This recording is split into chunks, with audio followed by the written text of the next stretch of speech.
Hello, ladies and gentlemen. Welcome back to the podcast. I know it's been a while, but a lot of things came up. Life came up, so we'll be back now. So, as you know, tonight, March 6th, is a UFC 259, I believe, fight where we have three title fights going on this evening. Hmm. Jan Mohovic versus Israel Adesanya. Israel stepping up to light heavyweight to fight Jan. We have Amanda Nunes defending her 145 championship against Megan Anderson, and then we have Peter Yan versus Aljamain Sterling for the 135 bantamweight title. So we have a lot of good fights, and we have also got Dominic Cruz, who should be a two-time UFC bantamweight champion, fighting on the prelims coming up. So got a lot of fights coming up. I know that Tyrone and Hollis are not really 100% versed in MMA, but we're going to talk about that and give our predictions of the fight and take it from there. But anyway, let's get cracking. I'm here with Hollister, Menelik, and Tyrone. So just go ahead, guys. Let's see what you guys think about the upcoming fight. So this upcoming fight is a very stacked card. It's very exciting. I'm definitely looking forward to watching it. The prelims is going on now, and it's already exciting. So I can only imagine when the main card starts, the excitement is going to be through the roof. I'm very eager to see it, especially the title fights. So I'm gonna go with my predictions for the three title fights. The first one, Peter Yan versus Aljamain Sterling. This one is a toss-up because both fighters are very incredible. They crafty, they smart, they're resilient, versatile. So I know Peter Yan. He has the strength in his hands. Aljamain, he's swift. He could catch you. He could maneuver all over the cage and catch you in a submission. But this one, I think I'm gonna pick. Damn, I think I'm gonna go with. I'm gonna go with Peter Yan on this one because I feel like if he catch Aljamain with a punch to the somewhere, it might damage him. But I'm gonna go with Peter Yan on this one. Hopefully, either way, I'll be good whoever wins. But I think I'm gonna go with Peter Yan on this one. The women's featherweight, Amanda Nunes, the female goat. I'm definitely picking her. Megan Anderson, yeah, she has the height, but Amanda Nunes is she's unstoppable. Like she's the best ever female. I don't care if she lose, but she's still gonna be considered the goat. Now the main event, Jan Blachowicz versus Israel Adesanya. That's my guy. He's my favorite fighter. I'm definitely picking him. Reason being because Jan Blachowicz, he has the power in his hands. He's very strong, but he's also kind of slow. And at times he loses it, like his focus. Sometimes he'll get a little sloppy in the cage. And Israel is very sharp with his moves, so I'm gonna definitely pick my guy on this one. Those are my predictions for tonight. So I got Peter Yan, Amanda Nunes, and Israel Adesanya. Hopefully making history as the sixth person to be two champs and two divisions. Okay. Menelik. Oh, Tyrone and Menelik. Okay, with Jan and Aljamain Sterling, I'm more familiar with Sterling, so I'm gonna side with him, maybe in a close fight. I'm not too familiar with Jan, so I can't really tell you anything about him. And so with that fight, I'm gonna pick Aljamain Sterling. The women's featherweight. Do we really need to like pick this? I mean, I'm not. I'm riding with Nunes until somebody could take her down. So that one's going to be a pretty easy one to me. The main event with Adesanya and the other guy. Jan Blachowicz. Right. All right. This one was tricky to me because Adesanya is coming up in weight, right? And there was talk that he was going to come in at like 193 or 195. He wasn't going to really put on too much weight, and the other guy was going to come in at the weight, and they was saying I think he's going to add on more weight. You know how you do the weigh-in and the next day you rehydrate. Yeah. So there was talk of him going up to like 220 something, and Adesanya would have been like 90. So I was a little worried about that. Like I know it happens a lot in boxing where the guys rehydrate, but in boxing it really doesn't matter because you're using your fists. Like I've seen guys rehydrate and be like 15, 20 pounds heavier and still get knocked out. So it really didn't matter. I don't know how much it really works in MMA, but I know that if a, if he if the other guy comes in at the 220 that they're talking about, and Adesanya comes in at 200. That could be an advantage to the champion, although Adesanya is probably the more talented fighter. So I don't really know what to pick right now because I'm more worried about that. In MMA, that could be a big difference. I don't know if it is. So I'm gonna shock everybody. I'm gonna pick the champion in this one because I'm more worried about that. And Adesanya's coming up in a new weight class. I don't know if this guy's gonna rehydrate too and be too heavy for him. Like y'all said, like Hollis was saying, Adesanya has more movement. The other guy is slow. But if he gets a hold of him, he could wear him out and fatigue him. So I know I could be wrong, but I'm just gonna go outside the box today with this one and pick the champion over Adesanya. I'm gonna pick the upset. Okay. Okay. Malik. All right. So with the Aljamain Sterling and Peter Yan, so kind of like what Hollister was saying, they're both really good fighters, and Yan has really he came coming off a strong win against Aldo, and Aljamain is no slouch. He's been putting in a lot of work. New York guy. I think he got his black belt jiu-jitsu under Matt Serra. Um, so as much as I think Yan has a chance, because he has a certain power and he's shown, he fought his way to get to the championship. I think Aljamain is serious. He's a problem. He's an up and coming guy, and I'm gonna go with him partially because I want him to win, but I do think he does have what it takes to get the job done. But once again, I wouldn't be shocked or like Jan has a legitimate chance to win, but I'm gonna go with Aljamain Sterling and Amanda Nunez and Megan Anderson. I mean, it was touched on earlier. I mean, Nunez, she's beating everybody like Maisha Tate, Ali Holm, Ronda Rousey, Cyborg, you name it, she done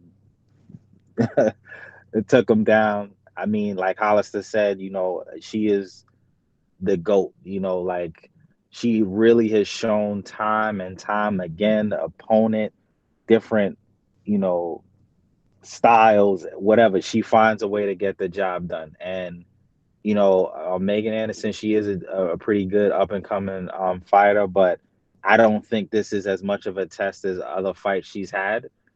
So I'm definitely going with Nunez on this one. And then for the main event, Jan Blachowicz and Israel Adesanya. So, Tom touched on it. There is some concern about the fact that, so Jan, who normally fights, in light heavyweight, their weight is 205. And oftentimes, obviously, they cut, like, yeah, when they hydrate, they're about 220. This is Adesanya's first fight at this weight class. Once again, I don't doubt that he's trained with heavier people in preparation for this. And to what Hollister was saying, Adesanya is precise. He has elite level striking, timing, distance. And obviously it wasn't as big of a difference, but in his last fight against Paulo Costa, right? Costa was more of a muscly, bigger guy in a sense, and he probably hydrated to be a little heavier than Adesanya. Not as big of a jump as going to a whole nother weight class, but Adesanya showed that, look, you could be bigger and I'm going to find my moment. And he's really good at, making sure he picks his spots, and he's very precise.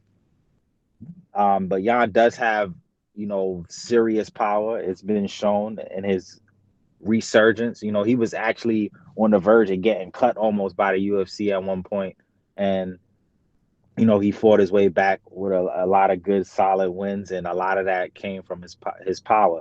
So that power is a problem. It is definitely something that Adesanya might not have felt before.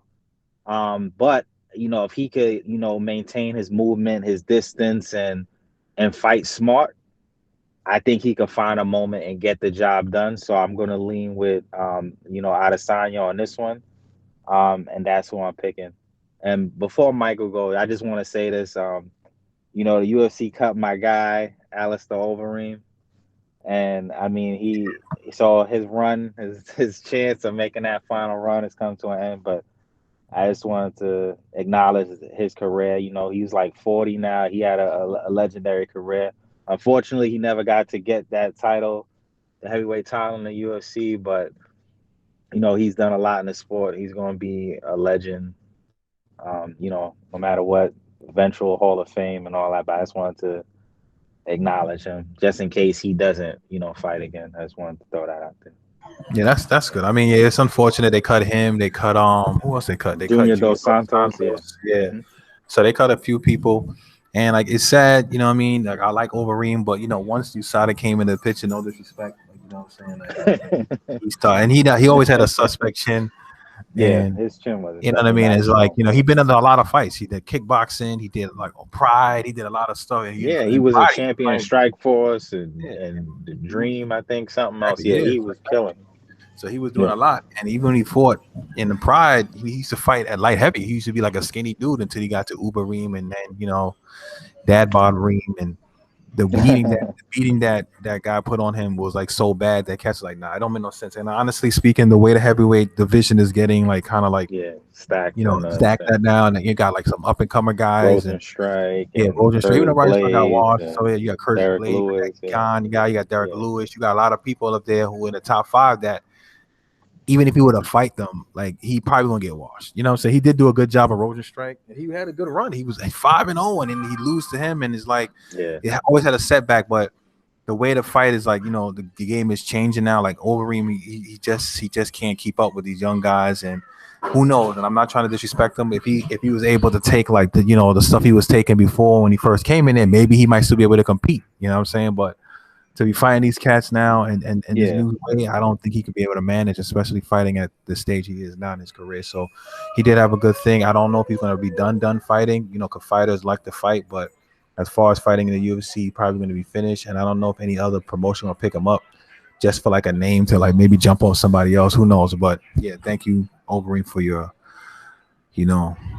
career and what you did in the sport. You are a legend and should be in the Hall of Fame.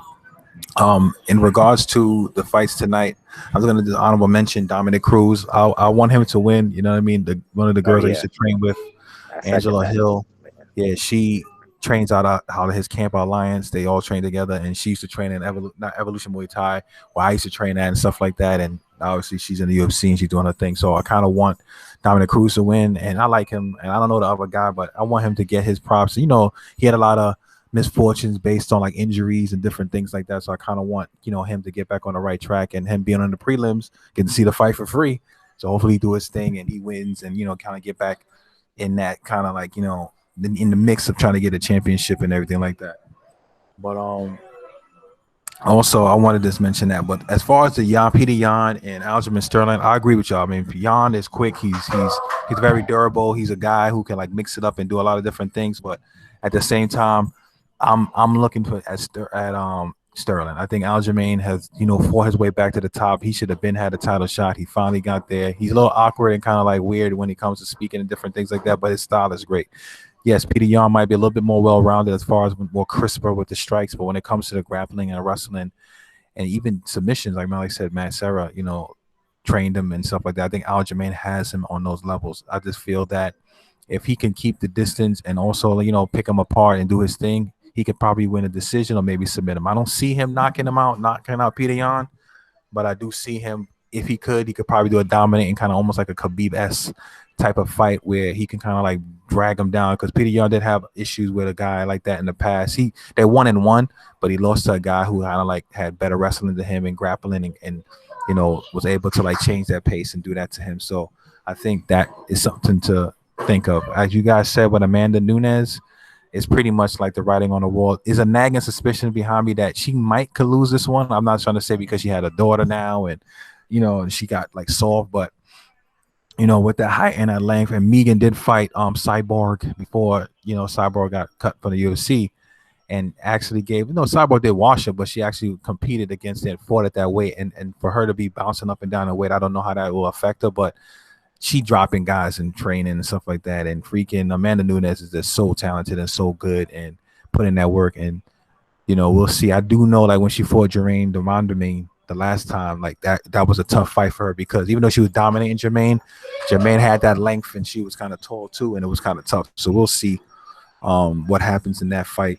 and we'll see from there. But as far as the Jan and Israel Adesanya, I'm going for Izzy obviously because I want him to win. You know what I mean? I like him. I don't have no disrespect to Jan, but I feel that Jan didn't really fight John Jones, and John Jones left to do this heavyweight thing and all this other stuff like that. And I really want him to win so there could be a potential like John Jones versus Izzy fight. Obviously, they're gonna still make that fight happen, but if he becomes now the champ and double champ, I feel that it'll be a nice incentive for either John to like either postpone his heavyweight thing or see where it goes. As far as Israel, this ain't the first time he fought in the upper division. When he did kickboxing and stuff like that, he fought even up to heavyweight, and he was like a light heavyweight. He was really fighting at like a very, undersized heavyweight when he was fighting kickboxing. He was doing his thing there, and he's gotten a lot better from back then. You know what I mean? So this is not like his first rodeo.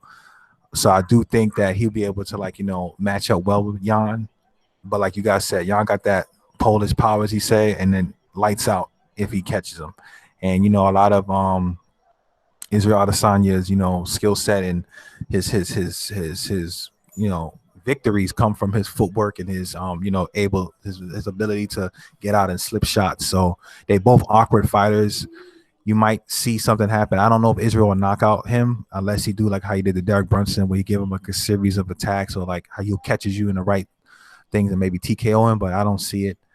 I could see Izzy probably edging out like a unanimous decision or maybe catching a knockout. But if anybody getting clean KO'd, I think it'll be Jan maybe doing that. So we'll see. I mean, I want Izzy to win. I don't think it's that big of a deal as far as the weight. I know you guys are concerned about the rehydration stuff, but he also going to rehydrate to a certain level. And I honestly think it makes sense. Why put on so much weight to fight a guy and not have your fluidity? Like, just be at your best peak. Yeah, he came away at 200 pounds. He should be fine. And also, he used to train with light heavyweights. He actually he was helping before he got into UFC. He helped spar with Anthony Rumble Johnson when Anthony Rumble Johnson was supposed to fight John Jones. And I seen that video, and he was mopping the floor with Anthony Rumble Johnson. I'm talking about catching him, hitting him with all these crazy shots, and Rumble couldn't even touch him. And Rumble, and he was a big light heavyweight. Exactly. so yeah. You know what I mean? So Rumble wasn't even cutting the weight yet to get to light heavy, and he was big, and that, and he was tagging up Rumble. So I say all that to say that it's still a dangerous fight, and I know he does believe that it's a dangerous fight, and it's not going to be an easy fight. But I do think that Israel has a skill set to beat him, and like he said, this is for like the purists, like people who know fighting and they want to see like the technique versus raw power and stuff like that. So we'll see. I mean, it should be interesting. So we'll see what happens. That's how I see it. So that's my prediction. Israel, Amanda, but I wouldn't be surprised if Megan squeeze something out, and Aljamain Sterling. So I hope that it goes that way, and Dominic Cruz. So we'll see. We'll see what happens. So that's why I'm looking at it right now, and I hope that it transpired that way. Yeah, I mean, just a second on that. Like once again with Dominic Cruz, he coming back after layoff. Like obviously his career was cut short before because of injuries. I mean, he did come back for a fight before and didn't, get the W, and he fighting an up and coming guy. So I do hope he can kind of get this win and, do his thing. And yeah, like you were saying about the Izzy stuff, he was, I think it's more so too, like how back in the day it was where, there was no weight class. This guy was just fighting this guy, or like in the very, very beginning, where things like that have happened. Or like a BJ Penn back in the day was fighting, people 2 weight classes ahead of him and all other kind of stuff. But yeah, like you said, I know he has some preparation, and he's, definitely sparred and trained with people. And it's not such a big jump. So I think as long as he don't get caught off something crazy, I think he can figure it out. He'll definitely have the speed and the precision and all of that. So. I agree, and that's how I feel too. I feel that he'll figure it out. He's a smart enough fighter. I mean, anything can happen in the fight, and obviously Jan got power in both hands, left and right. they have him as an underdog, which is crazy, but you know, it is what it is, and like, they both get the rub. So, like for instance, like Izzy, he don't lose anything. He just go back to the division, still a champ. Yeah, Jan has, more to lose as far as the belt, but also if he wins, he gets, that rub from beating Israel Adesanya and giving him his first L. So it's a lot of little things like that. I really do want to see him fight John Jones. Obviously, I know John Jones put on Twitter like, "Oh, He's a Jan about knockout. they got stuff like that." So yeah. They we'll was see what going happens. crazy on Twitter for a Yeah, while at a point. And exactly. I So think also too with Izzy, he know that he want to go back to middleweight. That's why he also didn't want to put on weight like yeah, that. yeah. So He's a creature of like habit. Like some people, not for superstition, but some people say, I don't need to do his extra things. Like I can fight with these guys. He looked at Jan. He said, "Look, Jan is a little bit, quick. He's not as fast as Costa, Costa, but he got more of a reach." And he said, "You know what? I can manage and I can fight with this guy and I can move. And if I can catch him, I'll be okay." And he looks at the way he fights and probably said, like, "You know what? I have the skill set to catch him." You know what I mean? Whereas, like, other people might not feel that way. You know what I mean? So it is what it is. And I always go in these fights sometimes like extra nervy, like, oh, these guys gonna get washed and stuff like that. But then they surprise me because even when he fought Costa, I wanted him to win, and I believe he could have beat Costa. But at the fashion he did, I ain't anticipate that. You know what I'm saying? And then he yeah, I did. didn't think it was gonna go that clean and that dominant like that. Yeah, So I that's the agree. thing. So for me, I feel like what, just got to go with just having that kind of faith in the skill set and just going as a fan because sometimes I get too attached to these fighters. Like I know these cats, and it's like I don't know these cats. Yeah, I'm kind of nervous for the main event, but like you said, like you just gotta enjoy it. That's it. Exactly. Just enjoy it. You know what I'm saying? And I want Aljamain to win, obviously, because I want him to get the opportunity to make some good money and get Get his that name out there. accomplishment, get his name out there. And I felt like the UFC was kind of giving him a hard time getting in the thing. I mean, he is kind of awkward, like socially awkward, kind of when he trying to make little jokes and talk and stuff like that. But he is a good fighter. He has gotten a lot better and stuff like that. So let's see what happens. You know what I'm saying? Yeah, like I think like he fought his way back to be in real kind of contention, and I mean I like to see that. And like he should have got more love early on, like you said, and for whatever reason he didn't. So I would like to see him get a shot. It's not a knock to Jan, like Jan worked for it and he made it to where he made it to, but I would like to see Aljamain, achieve that. And just on another note too, I was just going to bring it up because when we were talking about Anderson and even the Roy Jones Tyson joint, I forgot to tell Tyrone that Anderson he used to always say his dream was to fight Roy Jones in a boxing match. Oh, And recently, Roy Jones came out and was saying he would actually like to fight Anderson Silva. So that's something that we could potentially see at some point. I mean, obviously they Yeah, ain't in their primes, but yeah, I I think that was supposed to happen as far back as when Silva broke his leg. I yeah, think that was they were talking yeah. about it Silva from has been there. talking about it for years. Yeah. Yeah, but Silva don't want that. He don't want that. They must have forgot. I know he's 50 now. I know Roy's 50. He don't want that though. He don't want that. Yeah, I mean it's funny. I mean, like as a fighter, you always want to test yourself with other people. So a lot of times, the fighters will think like, you know what, I can just go around and do what I got to do, and you look at it from the outside looking. I remember when I used to like be like when I was younger, like man, I could probably beat some of the NBA players. I'd be feeling like whatever. But then when you really look into like reality, like these cats will have washed me. You know what I'm saying? Like because they Nah, are listen. pros, Nah, they made it listen. there and they do their thing. So you got to Yo, remember that. Like, Michael, Dickie Simpkins ain't beating me, son. well, excluding Dickie Silkins, you know what I mean? The other cats. You look at it from Jared Dudley ain't beating me either. what no, I'm saying? Lord, Like that you got to bum. look at it from that perspective. These cats make it to the league and they made it to the pro. I remember that show used to come Yo, on back in the day, Pro are you versus Joes. Oh, I this remember that. These cats just getting this washed. It was crazy. and Kevin Garnett definitely can't beat me. Cat that would destroy you, son. Don't get washed. You know what I'm saying? I don't disrespect that man like that. But like you guys get what I'm saying. So I mean, for me, it would be nice, but like it getting to the point now with some of these older fighters, like when you don't do it within your prime or within the range of when like people actually kind of care, like it'll be cool to see, but it's not the same excitement like when Anderson was on top and Roy was on top. You know what I'm saying? Like to me, Yeah. it kind of takes away from it. And like, some people just they look at it like I don't want to see some of the guys, legends that I like fighting at this stage because a lot of them now can't really like do what they used to do. And age, Father Time is undefeated, man. You know what I'm saying? Unless you're on that stuff, you know what I'm saying? Like, and help prolong it. And Father the hype already died down. So it's like Exactly. people Father forgot Time, about it. Like, Father oh, Time undefeated. So it's like, anyway, I want to thank you guys again for watching and listening to the podcast. Thanks Malik, Tyron, Hollister for joining me tonight. Hopefully these fights will answer the call, and thank you guys so much. Please like, comment, share, subscribe, and enjoy. God bless.